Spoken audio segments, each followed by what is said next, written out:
वहाँ उसे सफलता भी मिलती है, नया नाम, लेकिन इस दौड़ में वो अपनी जड़ों से दूर हो जाता है। अपनी मिट्टी, अपने लोगों, अपनी असली पहचान, सब कुछ पीछे छूट जाती है।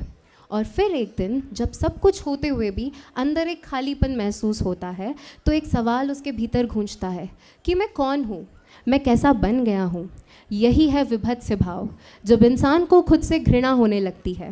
आत्मघृणा एक ऐसा एहसास है जो भीतर तक आपको झंझोर कर रख देता है। यह डर नहीं, यह क्रोध नहीं, यह अपने आप को खो देने का दर्द है। लेकिन यही एहसास एक नई शुरुआत भी बन सकता है।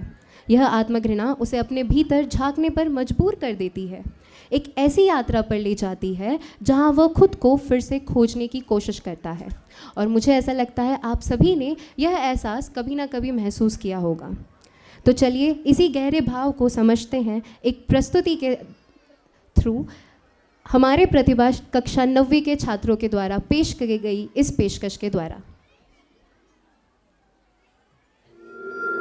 जब मनुष्य अपनी जड़ों से दूर चला जाता है तो भीतर एक शून्य जन्म लेता है, एक ऐसा खालीपन जो उसे खुद से ही अपरिचित बना देता है। वह अपने ही संस्कारों को तुच्छ समझने लगता है, अपनी भाषा से दूरी बनाने लगता है और उस मिट्टी से जिसने उसे जन्म दिया है वह शर्माने लगता है। यही वह क्षण होता है जहाँ विभत्स रस जन्म लेता है, घृणा। पर यह घृणा किसी और से नहीं बल्कि स्वयं से होती है। वह आत्मा जो अपने अस्तित्व से विमुख हो गई है, वह अपने भीतर एक सड़न महसूस करती है, एक प्रश्न उठाती है, एक टिस, एक पीड़ा कि मैं कौन हूँ, मैं कैसा बन गया हूँ। पर यही विभत्स क्षण, वही आत्मघृणा आत्म जागरण का प्रारंभ बन जाती है। जब हम अपने भीतर की इस कड़वाहट को पहचानते हैं, तभी हम फिर से अपनी पहचान को थामते हैं, अपनी मिट्टी को अपनाते हैं और अपने अस्तित्व को पुनः जन्म देते हैं। आज की प्रस्तुति उसी विभत्स भाव की अभिव्यक्ति है, जहाँ घृणा के भीतर से ही स्वीकार, शुद्धता और पुनः जन्म का प्रकाश फूट पड़ता है।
जाऊं